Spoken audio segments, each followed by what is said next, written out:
पूर्ण परमात्मा पाप कर्म दंड को भी काट सकता है। अभी तक जिस भी संत व महापुरुष से मिले उन्होंने यही बताया कि पाप कर्म फल भोगने से ही समाप्त होगा। वो प्रभु कौन है जो पाप कर्म को काट देता है, वो काल के बंधन से छुड़वा देता है, उसका क्या नाम है, पूजा की विधि क्या है?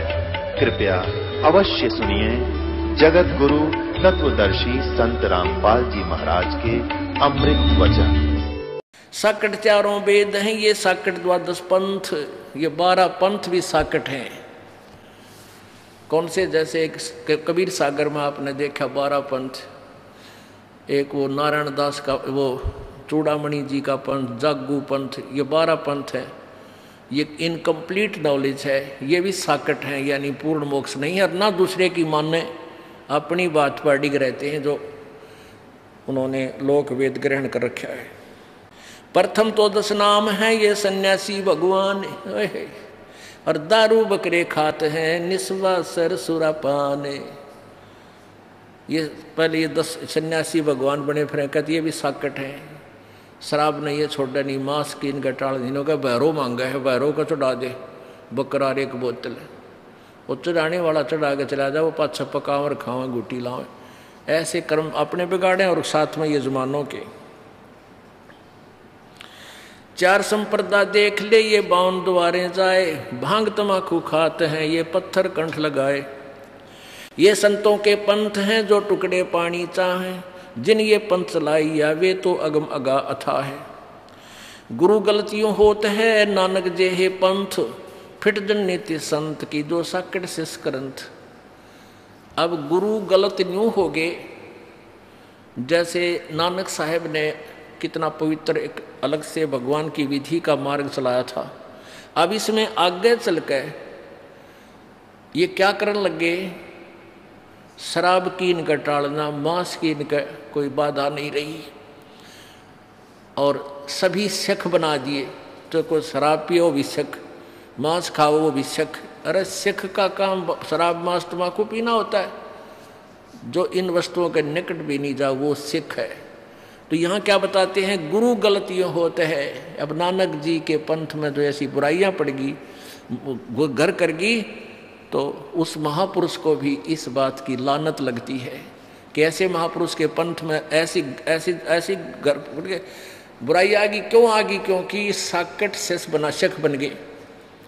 क्योंकि जो शराब पिए वो भी शक, मांस खाओ वो भी शक, और सारे शक में नहीं। ये धार्मिक व्यक्ति नहीं होते जो मांस शराब तम्बाकू का प्रयोग करें, चाहे कोई भी करता, हिंदू करो चाहे मुसलमान, सिख करो चाहे ईसाई।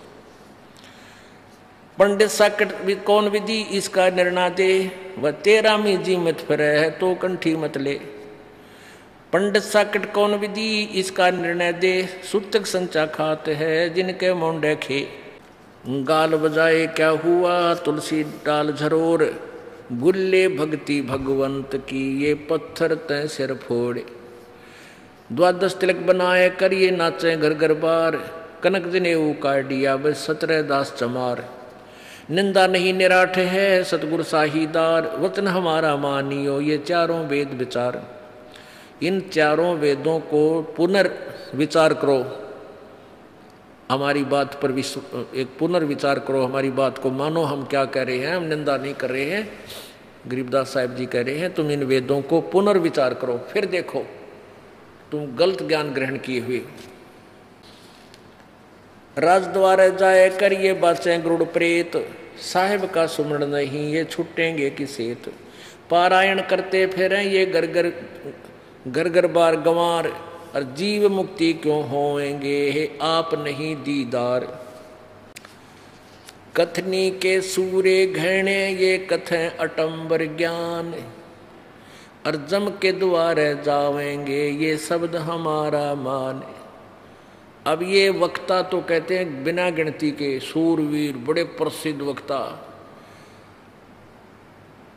कथनी के सूरे घृणे ये कथें अटंबर ज्ञान, और कहते हैं ये काल के द्वार यम के लोक में जावेंगे तुम वचन हमारा मान। कथनी के सूरे घृणे ये कथें अटंबर ज्ञान, नाही परख प्रेम की सो कथनी पाहन जान। कथनी के सूरे घने ये घर में कहते ज्ञान, और बाहर जवाब आवे नहीं फिर लीद करें मैदान। अब जैसे एक सर्वानंद नाम का एक बहुत बड़ा विद्वान पाक रहा था, उसकी माता ब्राह्मण था वो, उसकी माताजी शारदा रानी थी। वो बहुत नेक आत्मा थी, लेकिन किसी प्रारब्ध के कर्मवश वो बहुत परेशान थी, शारीरिक कष्ट था, मानसिक परेशानी रहती थी। तो परमेश्वर कबीर जी के शरण में जाते ही उसका सब कष्ट निवारण हो गया था। और उससे पहले उसने सब विद्वानों से, सब जंतर मंतर करने वाले सभी पंडितों से अपना ट्रीटमेंट करवा लिया, दवाई भी ले ली थी। सब ने यह कह दिया था कि तेरे प्रारब्ध का कर्म है, शारदा तने भोगना ही पड़ेगा। श्री राम ने भोगा, क्योंकि नारद ने श्राप दिया था श्री विष्णु जी को, रामचंद्र रूप में प्रकट हुए, एक जीवन पूरा दुख पाए। श्री राम ने बाली को मारा था, सुग्रीव के भाई को, उसका बदला भी श्री कृष्ण बनकर दिया। वो सुग्रीव वाला भाई बाली तो बना शिकारी, श्री कृष्ण जी के पैर में विषाक्त तीर मार के उनका बदला लिया। तो इसलिए प्रारब्ध में किया हुआ कर्म तो भोगना ही पड़ेगा। तो परमेश्वर कबीर जी की कृपा से, उनके आशीर्वाद मात्र से उसका सारा रोग कट गया। फिर उसने नाम लिया, भक्ति प्रारंभ की, फिर अपने पुत्र की। उसके पुत्र को क्या अभिमान हो गया कि मैंने पूरे सभी विद्वानों को, ब्राह्मणों को पराजित कर दिया शास्त्रार्थ में। और उसने सोचा कि मैं अपना नाम सर्वजीत रखवाऊं अपनी माता से। तो सर्वानंद ने अपनी माता शारदा जी से कहा कि माँ, मेरा नाम सर्वजीत रख दो। माँ ने कहा बेटा सर्वानंद कौन सा बुरा नाम है, ये बहुत अच्छा नाम है, कारण क्या है? तो सर्वानंद ने कहा कि माताजी, मैंने सभी विद्वानों को शास्त्रार्थ में पराजित कर दिया, और मैं चाहता हूं कि मेरे नाम से ही विदित हो जावे कि ये है वह सर्वजीत जिसने सब विद्वानों को पराजित कर दिया। तो उसकी माँ बोली, भाई एक विद्वान को और पराजित कर दे, फिर अपने पुत्र का नाम सर्वजीत रख दूंगी। यदि उस विद्वान को पराजित नहीं करेगा तो तेरी माँ तेरा नाम सर्वजीत नहीं रखा। अब वो कहने लगा, माँ बताओ कौन है वो विद्वान? कि कबीर परमेश्वर। वो कहने लगा, कौन कबीर? वो कबीर, वो जुलाहा कबीर। कहाँ बेटा? वो भगवान कबीर बोल।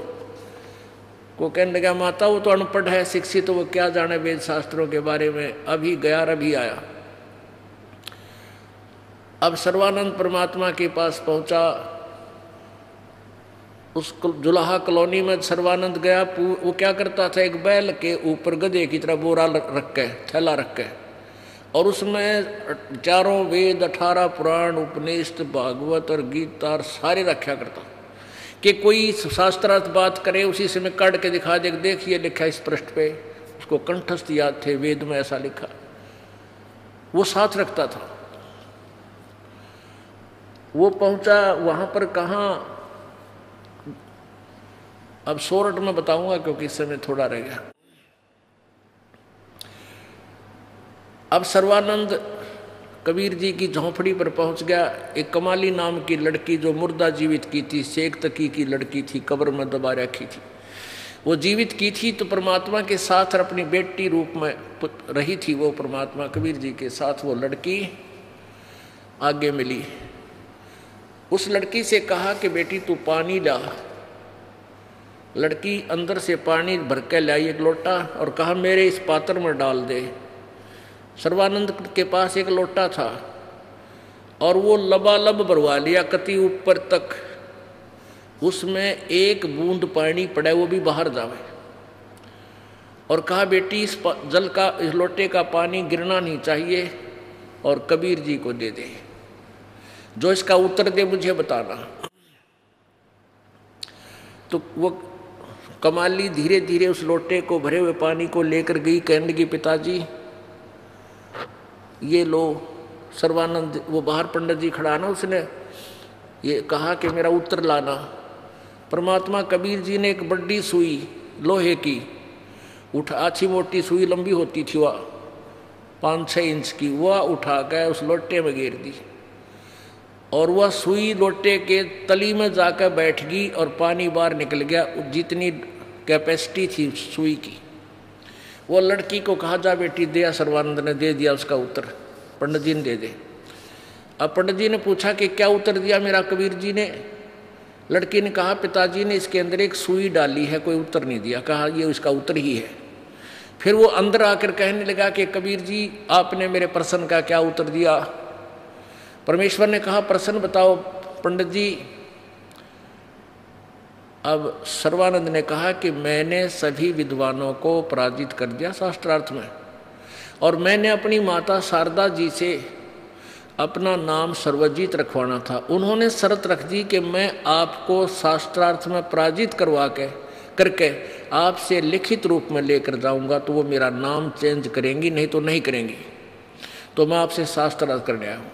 और मेरा ये प्रश्न था कि मैं ज्ञान से ऐसे परिपूर्ण हूँ जैसे ये लोटा कति लबालब भरा जल का, इसमें और जल डाला जाएगा वो बाहर जाएगा, इसमें समाएगा नहीं। यानी मैं इतना ज्ञान युक्त हूँ, मेरे साथ चर्चा करना भी तेरा व्यर्थ होगा, तेरी बात का असर मेरा नहीं होगा। परमात्मा बोले, मेरा उत्तर सुन ले। मेरा ज्ञान ऐसा ज्ञान है जैसे मैंने ये सुई डाली तेरे लोटे में, या सुई तेरे लोटे के तली में जाकर बैठ गई, तेरा पानी बाहर निकल गया। मेरा वो ज्ञान है तेरे हृदय में जाकर बैठ जाएगा, तेरा ये थोथा पानी सारा बाहर निकल जाएगा। और ज्ञान सब ज्ञान डी कबीर ज्ञान सो ज्ञान, जैसे गोला तोब का युग करता चला मैदान। सर्वानंद कहने लगा, अच्छा तो करो प्रश्न। परमात्मा ने कहा, कौन ब्रह्मा का पिता है, कौन विष्णु की माँ, और शंकर का दादा कौन है? सर्वानंद दे बता। अब क्या बताते हैं? कथनी के सूर्य घृणे ये कहते अटंबर ज्ञान, और बाहर जवाब आवे नहीं, फिर लीद करे मैदान। अब लीद कर गया वो, सर्वानंद चौड़ा हुआ अंडा था, वहां लीद कर गया मैदान में। और गदा को बोधे है घोड़े ने बजा दे ना उनका कंपटीशन में, और वो बहाना करके लीद करने लग जाएगा, आगे ना चल उसमें। सर्वानंद यानी ये सारे विद्वान नो लीद कर गए मालिक के। परमात्मा से नहीं टकराव थी, इतने दांडी पाके अंडे थे। जब बराबर में चाल जब स्पीड खींची तो कर गया लीद। ब्रह्मा विष्णु सर्वेश्वर महेश्वर का कोई पिता नहीं, कोई माता नहीं। ये फिर परमात्मा ने कहा, देवी भागवत निकाल 3रा स्कंद, उसमें पढ़ा, उसमें के पाया? मान्या फिर भी नहीं, क्योंकि सारे ग्रंथ संस्कृत में थे। संस्कृत पढ़ के और क्यों लाग गया बनो टा घणी जोर तक बोलता रहा। अब जो वहां दर्शक थे वो जुलाहे थे सारे अशिक्षित। सर्वानंद बोला कोरी संस्कृत बोलता गया और पूरा क्यों बता दिया। और जितने श्रोता थे वो भी इस बात से, इस ज्ञान से सने पड़े थे कि ब्रह्मा विष्णु महेश के कोई माता पिता नहीं। तो सभी ने उस संस्कृत के अधिक बोलने मात्र से सर्वानंद को विजयी कर दिया और ताली बजा दी। परमात्मा बोले, भाई ठीक है, मैं हार गया तो जीत गया, विद्वान लिखवा ले के लिखवा होगा। अब वो लिखवा के ले गया कि सर्वानंद जीत गया, कबीर साहब हार गए। कबीर साहब की अंगूठा करवा लिया। अपनी माँ को जाके सुनाने लगा कि ले माता जी, उसने जाते हार मान ली मेरे तक।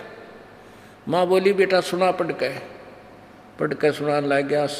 शास्त्रार्थ में सर्वानंद हार गया, कबीर साहब जीत गया। उसकी माँ बोली, रे तू नहीं कहता मैं जीत का है, तू तो हार का रहा है। ओहो माता जी गलत लिखा गया, फिर जाता हूँ। फिर गया, दोबारा फिर लिख लाया, आके फिर सुनाया, फिर यही लिखवाया था ये कबीर जी हार गए, सर्वानंद जीत गया। माँ के पास आवे तो वो उल्टा लिखा पावे कि कबीर साहब जीत गए और सर्वानंद हार गया। सच्चाई तो यही थी। वो फिर 3री बार फिर गया, परमात्मा से कहा जी मेरे से गलती से लिखा गया और मेरी माँ ना मानती, एक बार फिर लिखना पड़ा। लिख ले भाई, मैं तो शिक्षित हूँ।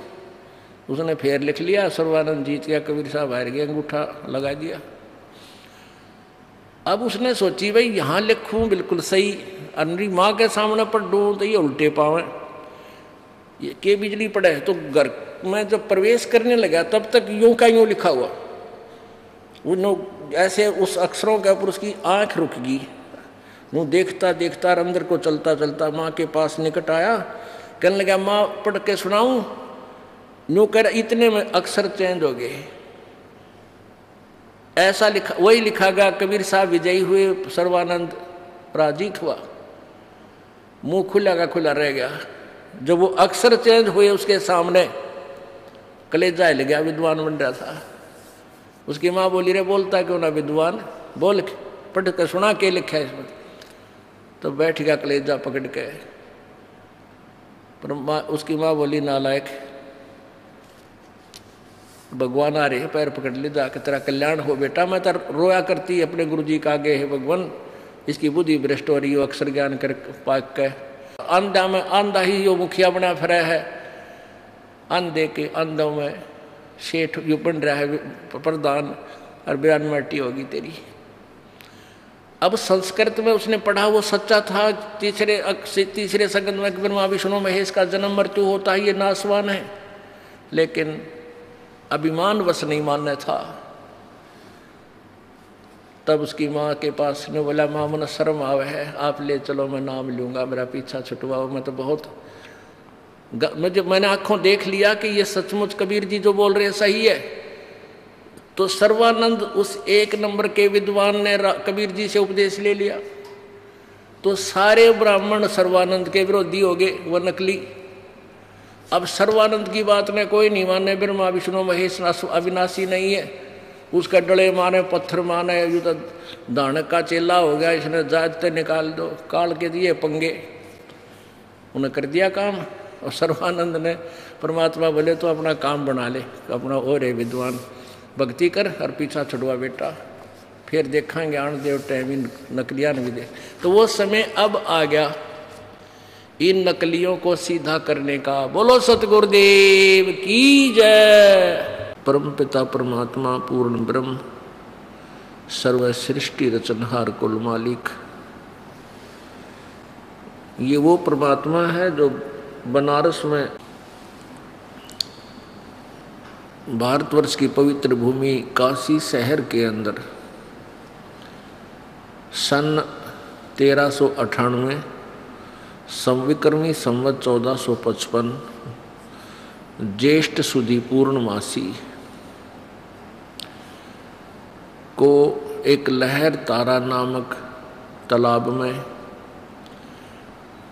एक कमल के फूल के ऊपर नवजात शिशु रूप धारण करके वो परमात्मा विराजमान हुए। वो परमात्मा सतलोक से चलकर आए अपने निज स्थान से, अपने पूर्व वचनों अनुसार एक नीरू नीमा नाम के जुलाहा पति पत्नी परमात्मा को अपने घर ले गए। उनका कोई संतान नहीं थी। उस जुलाहा घर में, जुलाहा वर्ण में लीलावत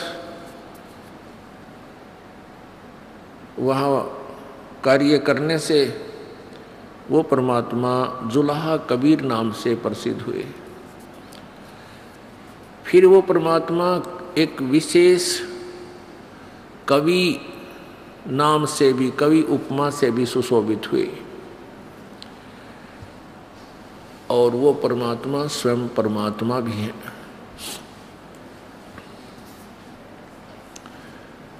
उस परमेश्वर ने हमें यहाँ आकर के क्या ज्ञान दिया, उनका इस लोक में आने का उद्देश्य क्या था,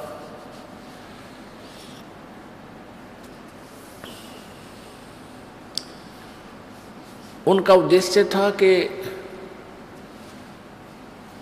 वो हमें अपने निज घर के बारे में, जहाँ से हम आए हैं, वो जानकारी दें, और उस जानकारी के बिना हम इस काल के अज्ञान के आधार से हम अपना यही जीवन समझ चुके हैं कि जन्म हुआ, फिर अपना जैसा प्रयत्नवत बड़े हुए, संस्कार व संतान हुई, शादी हुई, इनकी परवरिश कर दी, फिर ब्याह शादी कर दी, हमारी मृत्यु हो जाए। हमने इतना ही प्रोसीजर इस मनुष्य जीवन का सोच रखा था। अब जब परमात्मा की रोशनी में, तत्व ज्ञान के प्रकाश में हमने देखा कि ये जो कुछ हो रहा है ये तो हमारी मजबूरी है, हमारे पिछले कोई ऐसे संस्कार उलझे हुए हैं जिससे हमने ये सब क्रियाएं करनी आवश्यक हैं, लेकिन जो कार्य हमने करना चाहिए था मनुष्य जीवन से उसका तो हमें ज्ञान भी नहीं। वो परमात्मा ये ज्ञान देने आए थे।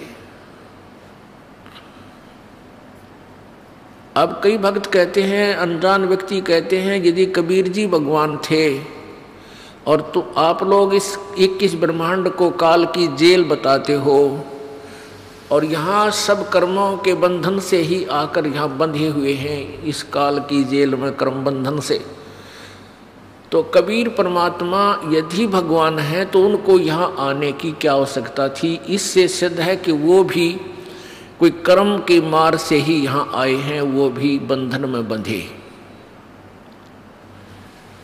पुण्यात्माओं, ये अनाड़ी सोच होती है।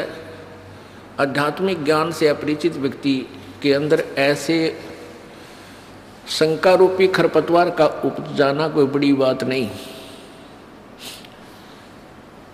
एक चुटकुला है छोटा सा। एक जेल के अंदर एक कैदी,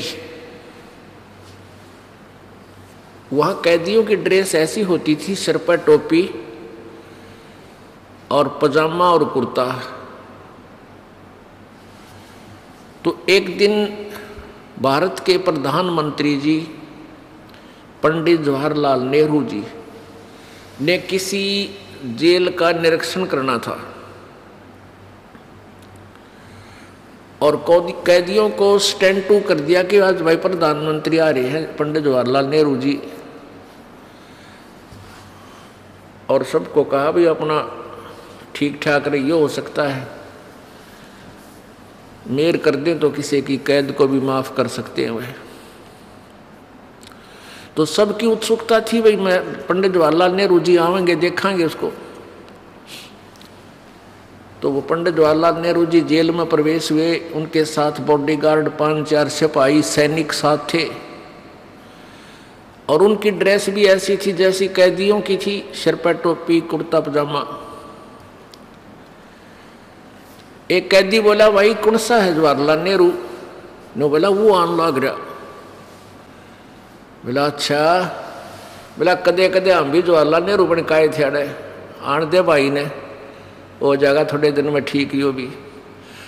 अब उन्होंने सोचा ये भी पकड़ के लाए हैं इस पुलिस वाले, इस नाड़े हमारे दौरा बंद करेंगे। ने बोला कदे कदे हम भी नहीं आए थे जवाहरलाल नेहरू बन के, पराड़ा के पास बेरा पट्टा के बूंदी बने इंसान के लिया, यो भी सीधा हो जाएगा। तो पुण्यात्माओं, उनकी इतनी ही सोच थी कि इस कैद में कैदी ही आते हैं और पुलिस वाले ऐसे ही पकड़ कर लाते हैं, यहाँ छोड़ जाते हैं।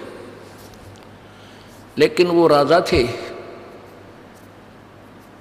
वो किसी अपराध के कारण उस जेल में नहीं गए थे। ऐसे ही ये परमेश्वर कबीर जी हमें राहत देने के लिए इस काल की जेल में ऐसे ही आते हैं, हमारे जैसे ही लगते हैं, लेकिन ये होते हैं परमेश्वर। ये हमें क्या बताते हैं आकर के परमात्मा?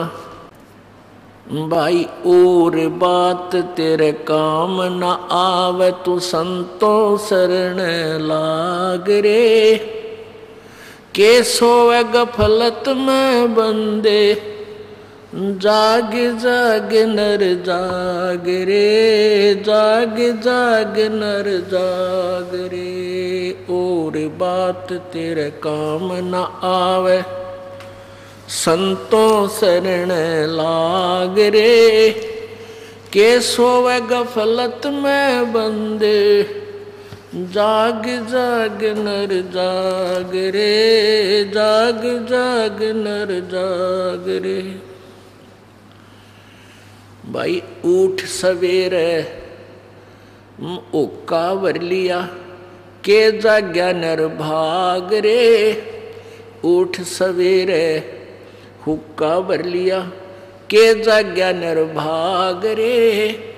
राम बजाना सुकर्म कीन्या, ये फुटे तेरे बाग रे, फुटे तेरे बाग रे। और बात तेरे काम न आवे, संतों शरण लाग रे। के सोवे गफलत में बंदे, जाग जाग नर जाग रे, जाग जाग नर जाग रे। इस तन सराय में जीव मुसाफिर, करता रहे दिमाग रे। तन सराय में जीव मुसाफिर, करता रहे दिमाग रे। रात बसेरा कर ले डेरा, चले सवेरा त्याग रे, चले सवेरा त्याग रे। और बात तेरे काम न आवे, संतों शरण लाग रे। के सोवे गफलत में बंदे, जाग जाग नर जाग रे, जाग जाग नर जाग रे। उमदा चोला बिना अनमोला, ये लगे दाग पे दाग रे। उमदा चोला बिना अनमोला, लगे दाग पे दाग रे। 2 दिन की गुजरान जगत में, जले बिरानी आग रे, जले बिरानी आग रे। और बात तेरे काम न आवे, संतों शरण लाग रे। के सोवे गफलत में बंदे, जाग जाग नर जाग रे, जाग जाग नर जाग रे। भाई कुब्ज कांचड़ी चढ़री चित पे, तू हो रहा मनुष्य नाग रे। कुब्ज कांचड़ी चढ़री चित पे, तू होया मनुष्य नाग रे। सूझे नहीं सजन सुख सागर, बिना प्रेम बैराग रे, बिना प्रेम बैराग रे। और बात तेरे काम न आवे, संतों शरण लाग रे। के सोवे गफलत में बंदे, जाग जाग नर जाग रे, जाग जाग नर जाग रे। भाई हर सुमरे सो हंस कहावे, वो कामी क्रोधी काग रे। हर सुमरे सो हंस कहावे, यो कामी क्रोधी काग रे। भौरा ना भर में विष के वन में, चल बेगमपुरी बाग रे, चल बेगमपुरी बाग रे। और बात तेरे काम न आवे, संतों शरण लाग रे। के सोवे गफलत में बंद, जाग जाग नर जाग रे, जाग जाग नर जाग रे। शब्द सैन सतगुरु की पछाणी, यो पाया अटल सुहाग रे। शब्द सैन सतगुरु की पछाणी, पाया अटल सुहाग रे। नितानंद महबूब गुमानी, परगटे पूर्ण बाग रे, परगटे पूर्ण बाग रे। और बात तेरे काम न आवे, संतों शरण लाग रे। के सोवे गफलत में बंदे, जाग जाग नर जाग रे, जाग जाग नर जाग रे। अब क्या बताते हैं, ये परमात्मा कबीर जी का शब्द है, लेकिन नित्यानंद जी ने उसी के आधार से इसको आगे अपने हिसाब से बना करके सुनाया गया। हमने परमात्मा की महिमा को परखना है, समझना है।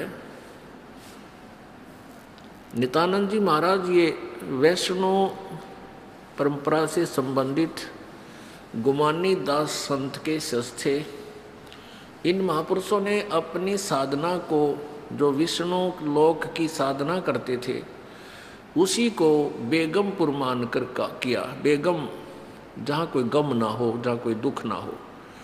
तो इनको इतना ही ज्ञान था। पुण्यात्माओं, हमने केवल इन डिस्कशन में उलझ नहीं होना है कि नित्यानंद जी भी ऐसी ही वाणी बोलते थे, क्योंकि कबीर परमेश्वर की वाणी जो है एक दरिया है। उस परमात्मा की वाणी से ही अन्य पंथों ने भी अपनी अपनी दुकानें चला रखी हैं। तो उस दरिया से जल भरकर सब ले आते हैं और आगे अपना, उसको भी गंगा जल ही बोलते हैं, लेकिन वो सीमित मात्रा का होता है। परमेश्वर ने बताया है कि इस तन सरा में, कहते हैं मान ले एक तो जागना है, जैसे किसी ने उठा दिया, उठ ले भाई, सुबेरा हो गया, ये दिन रात जो बनते हैं, और उठ गया, उठते होके का नहीं भाग लिया, ठागा चलम। हमने देखा ही हमारे रिश्तेदार और जैसे घर वाले जो हुक्का पिया करते, सुत्ता उठते और ठाके चलम, और वहाँ पहुँचते जहाँ पर आग सुरक्षित रख रखी होती है, और पी का हुक्का एक दो कट्ठाई, फिर लगते अपने काम पर। ना किसी से राम राम करनी, ना नमस्ते। मतलब मार ऐसी स्थिति देखी इस दास ने। अब वो देखता हूँ तो हे परमात्मा, कित पैदा हो गए थे। हे भगवान, हम एक बार सत्संग करने चले गए पलवल का ना, पलवल में हमारा एक सेवक है जो कमिश्नर से रिटायर हुए हैं, भक्त गुलाब सिंह जी। उन्होंने वहाँ सत्संग करवाया अपने भाई के यहाँ। हम सुबह सैर सपट्टे घूमने के लिए जाते तो रास्ते में जितने भी व्यक्ति मिलते वो नो करते राम राम राम राम। यानी कोई भी मिलता घूमने फिरने वाला, बूढ़ा मिला चाहे जवान चाहे बालक, राम राम भाई, राम राम जी। अरे तेरा गजब हो। और हम कित थे रोहतक जिले में, राम राम तो दूर नुकार दे नमस्ते, और ठीक से नमस्ते। नमस्कार होता है न्यू करना, नमन करना, नीचे को गर्दन करना। जो करते नमस्ते, ठीक है। राम राम तो बहुत बारी कहा करते। तो अब उस अतिथि से निकलकर अब कहाँ हम पहुँचे, तो वहाँ क्या कर, उसके विषय में बताया है परमेश्वर कबीर जी ने कि ऊठ सवेरे वो काबर लिया, फिर के जाग्या नर भाग रहे, उठ दे, फिर पाप शुरू कर दिए। कोई राम बजाना, कोई सुक्रम कीना, ये फूटे तेरे भाग रहे। इस तन सराय में जीव मुसाफिर करता रहे दिमाग रे। इस तन रूपी सराय के अंदर ये जीव मुसाफिर है। ये कुछ दिनों का मेहमान इसमें आकर रुका हुआ है। इसने जितना इसका किराया दे रखा है तब तक ये कमरा इसके पास रहेगा। जब वो किराया पूरा हो जाएगा तो तुरंत उसको छीन लिया जाएगा, बाहर कर दिया जाएगा। ये प्राणी इस शरीर रूपी सराय से, धर्मशाला से, इस होटल से। इस होटल में किस लिए आए थे? दूर देश में इसलिए जाते हैं कि कुछ पैसे ले जाते हैं, वो धन ले जाते हैं, उससे आगे बिजनेस करके धन वृद्धि करके फिर वापस लौट आते हैं। तो ये श्वास रूपी पूंजी हमें इस शरीर रूपी सराय मिली है। श्वास रूपी पूंजी है, मनुष्य शरीर है। इस श्वास रूपी पूंजी से यानी मनुष्य जीवन से हमने शुभ कर्म करके ये सौदा करना था, बिजनेस करना था, और दुगना तिगना चौगुना बनाना था। हम सत भक्ति ना करके अपने उस, जैसे एक रेस्टोरेंट में गया कोई व्यक्ति 1 लाख रुपया ले गया बिजनेस करने के लिए और बिजनेस किया नहीं, व्यापार किया नहीं, उसी में से खा रहा है, उसी में से गुट्टी ला रहा है, उसी में से किराया दे रहा है। और दूसरा वहां गया है, उस लाख रुपए में से किराया भी दे रहा है और साथ में बिजनेस भी कर रहा है। उसने तो दुगने तिगने चौगने करके पूंजी लेकर वापस आ गया, और जो बिजनेस नहीं कर रहा है उसने वो पूंजी खत्म कर दी, जो धन लेकर गया था, मूल धन। तो वो भी वापस आ गया, क्योंकि पैसा रहा नहीं, दूसरा कमाई करके वापस आ गया। तो ऐसे परमात्मा हमें याद दिलाते हैं कि तुम यहां इस तन सराय में जीव मुसाफिर, और तुम अपनी अपनी सोच में अटकल अड़ाए बैठे हो। करता रहे दिमाग रे, करा के सोच खाए रहे, करना था वो काम कर नहीं रहे। एक भक्त ने बताया कि मेरे मामा जी की 3 लड़कियों की शादी थी, 5 लड़कियां थी उसके, और मेरी मामी बात नौत का आवे थी, रोहतक के स्टेशन उस पर बस स्टैंड पर खड़ी थी। अब जिसके 3 लड़कियां का ब्याह हो और दिन थोड़े रह रहे, तो उसके दिमाग की सुई तो मेरे ख्याल में 180 की स्पीड तो चलती है। ऐसे करूँगी, ऐसे करूँगी, वो लाना है, सोरी का फलाना चीज़ लाना है, ऐसा करना है, और न्यू करना है, फलाना करना। तो वह खड़ी खड़ी ऐसे अपना दिमाग घुमा रही थी। दूसरी एक गाड़ी से उतरी, दूसरी गाड़ी में बैठने का इंतज़ार कर रही थी, और पीछे से एक बस आई। उसने कंडक्टर था को ना, ड्राइवर ने अप्रोक्सीमेशन सी वह बैक करने लग गया। वह बस स्टेडी हो गए, और उस बहन की छाती में लगी, वह खड़ी सामने और बस आन लग रही। उसने ये नहीं पता बस तेरी जान ले गिर, वह सोच रही पता नहीं के घूम रही पता नहीं कहाँ। तो पीछे एक पिलर सा होता है, पिलर और बस के बीच में आकर वह पिचक गई। आध घंटे तड़प कर वही मर गई। अब यहां बताते हैं परमात्मा, और बात तेरे काम न आवे तो संतो शरण लाग रे, और केस होवे गफलत में बंदे जाग जाग नर जाग रे।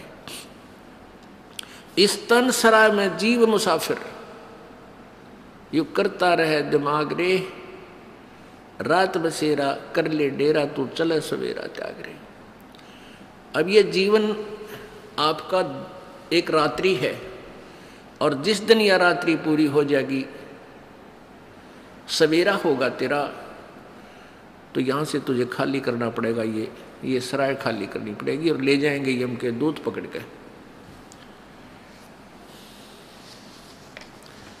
फिर क्या बताते हैं, उमदा चोला बिना अनमोला, ये लगे दाग पे दाग रे। ये 2 दिन की गुजरान जगत में तुम जड़े बेरानी आग रे।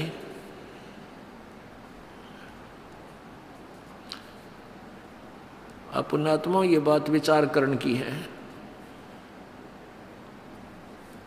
हमारे साथ काल ने इतना जबरदस्त धोखा कर रखा है, इतना प्रेशर बना रखा हमारे ऊपर इस जीव पे, इसको अधिक सोचने का समय भी नहीं देता। ये समय आपको यहाँ आकर प्रभु कृपा से ही मिला है, थोड़ा सा इस पर विचार कर सको। सत्संग सुनने के बाद कुछ उमंग सी उठे है, आत्मा तड़फ जाती है, फिर वो अंगड़ाई लेती है, हौसले में आती है, कुछ उसकी वो भांग का नशा उतरता है। परमात्मा कहते हैं, कबीर ये माया अटपटी या त्रिगुणमयी माया, और सब गट आण अड़ी, किस किस न समझाऊं, या तो कुआ भांग पड़ी। तो ये भांग का नशा, यहाँ एंटीबायोटिक औषधि यहाँ खिलाई जाती है परमात्मा के महिमा की, इससे ये भांग उतरे, फिर ये प्राणी परमात्मा की तरफ अपने आप सरकन लग जाता है, जैसे बालक चलता है धीरे धीरे। और ज़्यादा सत्संग सुनने के बाद फिर ये बच्चा मैच्योर हो जाता है, फिर आप पे दौड़ लगाता है। तो प्रथम द्वितीय बार तृतीय बार जो बच्चे आते हैं सत्संग सुनते हैं, वो तो ऐसे आते हैं जैसे कोई ठा ले आता आगे, बालक हो आकर छोटे छोटे, कोई ले आ, चल चल सत्संग सुना के आजा आजा ले, उसने बुला के फिर आजा गाड़ी जा बैठ ले, कुछ दिन तक नहीं लाओगे। फिर वो इस ज्ञान को समझ कर फिर किसी गाड़ी की या किसी के न्योते की बाट ना देखा, आप पर भाग लेगा सत्संग सुनने के लिए। तो क्या बताते हैं, उमदा चोला बना अनमोला, लगे दाग पे दाग रे, या 2 दिन की गुजरान जगत में जड़े बिरानी आग रे। ओए होए, कुबद कांचड़ी चढ़री चित पे तू हो रहा मनुष्य नाग रे, और सूझे नहीं सजन सुख सागर बिना प्रेम बैराग रे। हर सुमरे सो हंस कहावे, और ये कामी क्रोधी कागरे, भौरा ना भर में इस व्यस के बन में, चल बेगम पुरबागरे। अब हर सुमरे सो हंस कहावे, पहले कोई चोरी करता था चोर कहलाता था, अब चोरी छोड़कर भक्ति करने लग गया तो आज भगत जी कहते हैं उसको। कोई डाके मारता था डाकू कहलाता था, और साधना वो बुराई त्याग दी भक्ति कर रहा है तो ये बात भगत जी कहलाता है। तो हर सुमरे सो हंस कहावे, ये कामी क्रोधी कागरे, और भौरा ना भर में विष के बन में, चल बेगम पुरवागरे।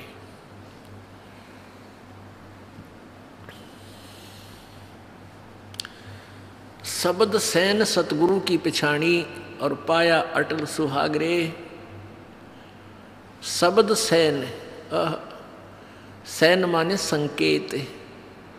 जैसे किसी विशेष आपत्ति में आप हैं और वहाँ आपका साथी आ जाता है, उसको इशारा करते हैं कि आँखों से इशारा करते हैं वैसे जरा सा, इसको सैन बोलते हैं, इसको संकेत बोलते हैं।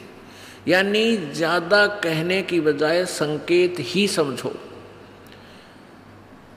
अब क्या कहना चाह रहे हैं कि जो पुण्यात्मा हैं, पिछले जन्म के संस्कारी हंस हैं, वो तो ये विचार सुनते ही तुरंत फड़क कर जाग जाते हैं। जैसे कोई गहरी नींद से जागा उठ कर और एकदम सपना सा टूटे।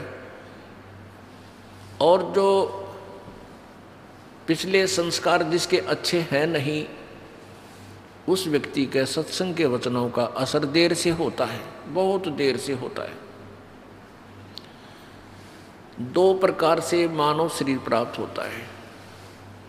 एक तो उन पुण्यात्माओं को मानव शरीर प्राप्त होता है जो पिछले जन्म में भी मानव थे और कोई भक्ति कोई साधना उसने किसी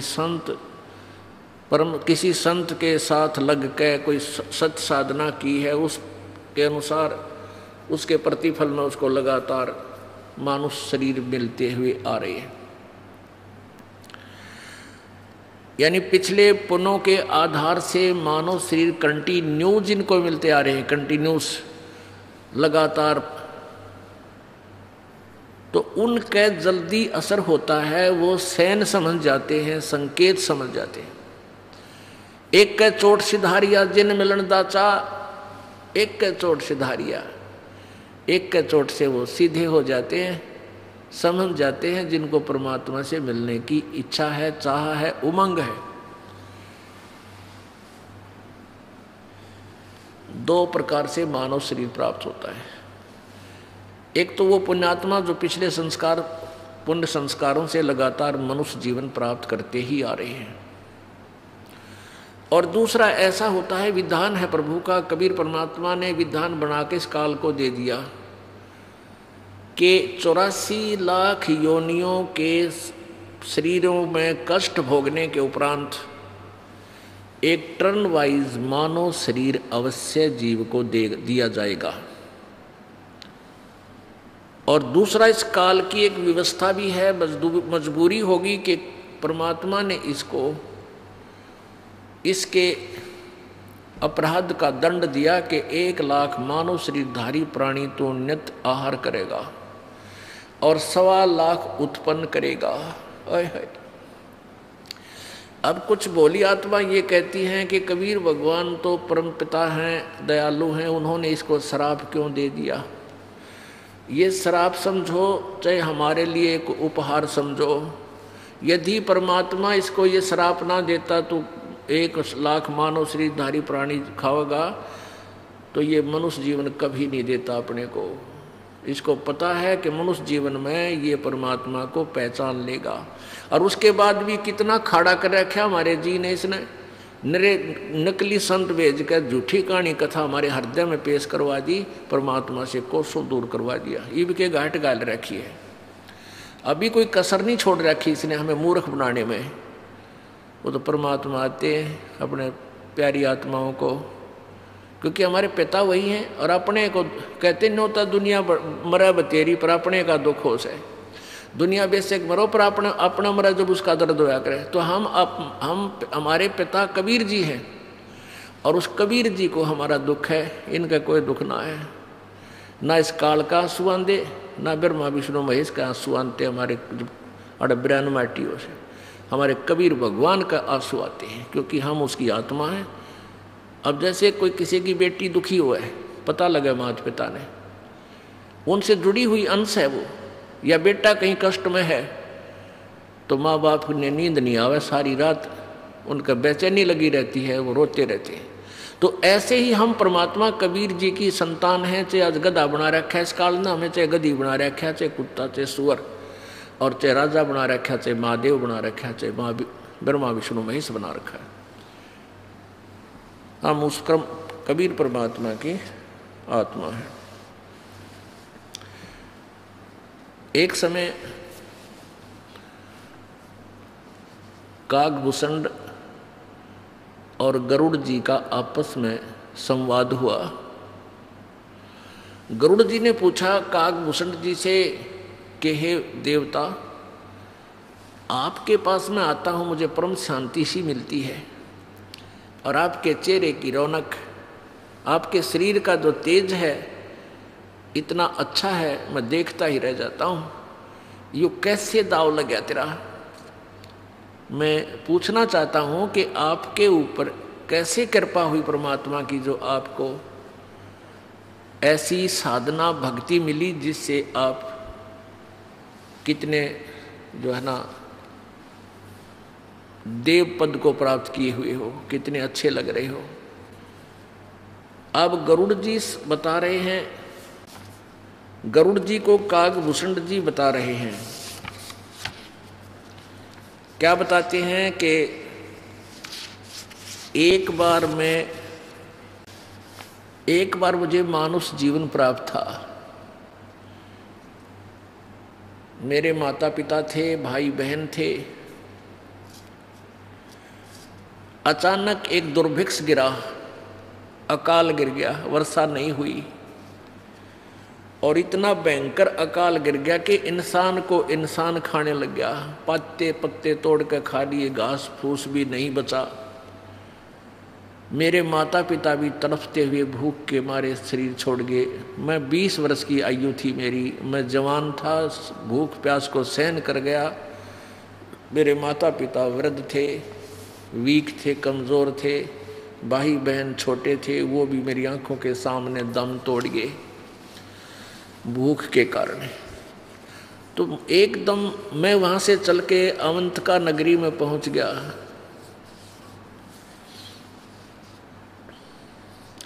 वहाँ अकाल नहीं था, वहाँ अन्न पेट भर खाया, और मन में ऐसी घृणा होगी संसार तय कि कल मेरे माता पिता का बड़ा पूरा परिवार था, आज ये कैसे विनाश हो गया, क्या जीवन है इस संसार का। तो कागभूषण जी बता रहे हैं कि पहले मेरे असंख्यों मनुष्य जन्म हो लिए थे, मैंने कभी भक्ति नहीं की थी,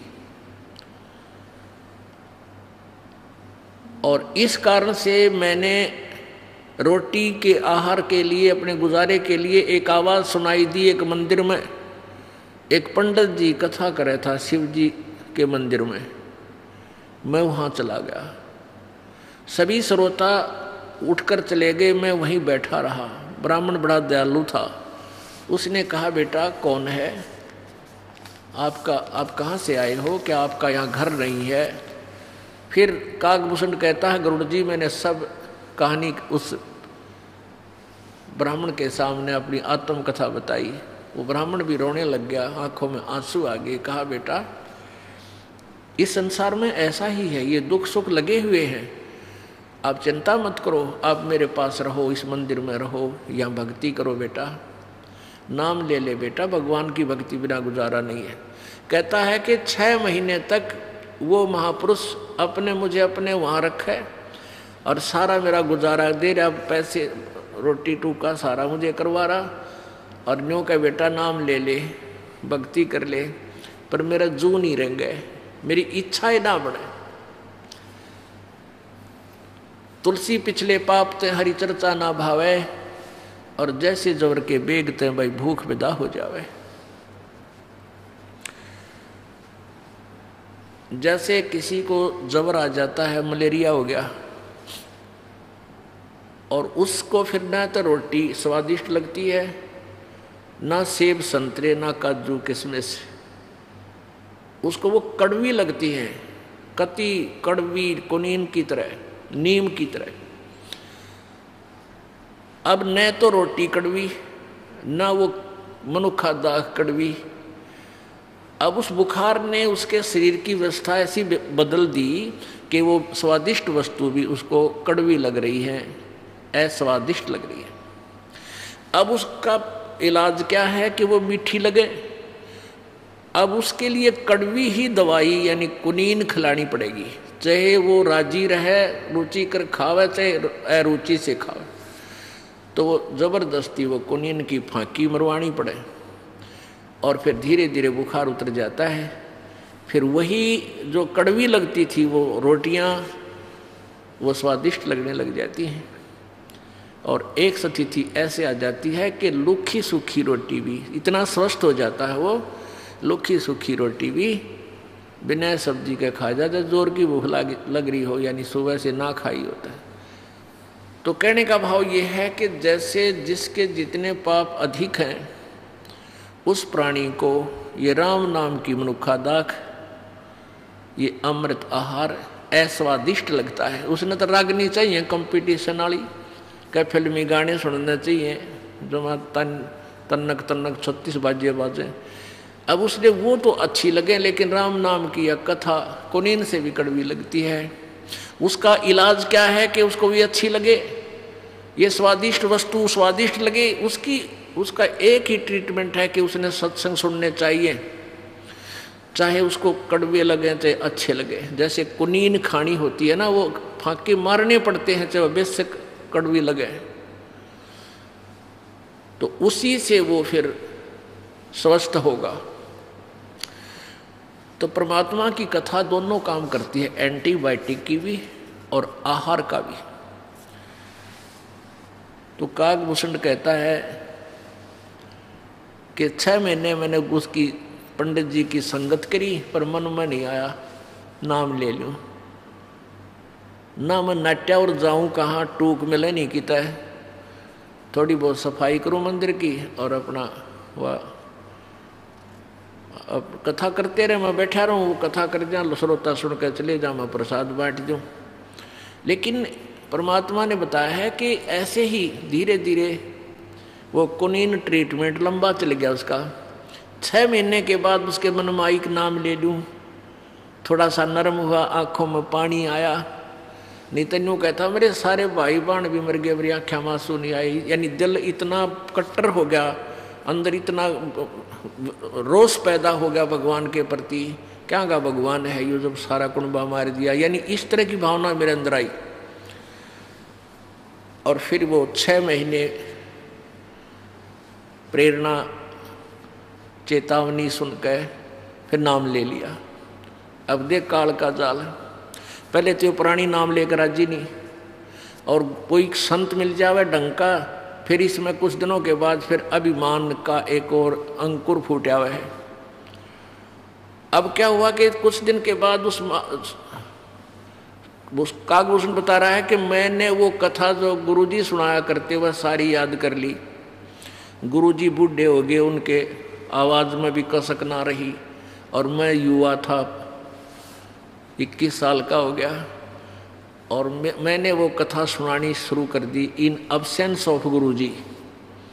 गुरुजी अपने घर चले जाते, पाछे तो श्रोता आ जाते, बैठ जाते, तो मैं कथा करने लग जाता।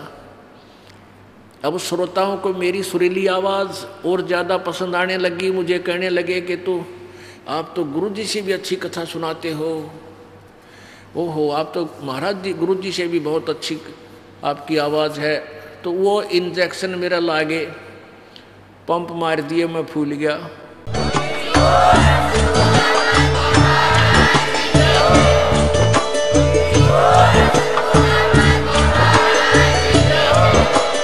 आप सुन रहे थे जगत गुरु तत्वदर्शी संत रामपाल जी महाराज जी के मंगल प्रवचन। अधिक जानकारी के लिए विजिट कीजिए हमारी वेबसाइट www.jagatgururampalji.org। संत रामपाल जी महाराज जी के शुभ आशीर्वाद से पूरे विश्व भर में 500 से भी ज्यादा नाम दीक्षा केंद्र हैं, जिन पर संत रामपाल जी महाराज जी द्वारा ऑनलाइन निशुल्क नाम दीक्षा दी जा रही है। अपने नजदीकी नाम दीक्षा केंद्र का पता करने के लिए संपर्क करें 8222880541।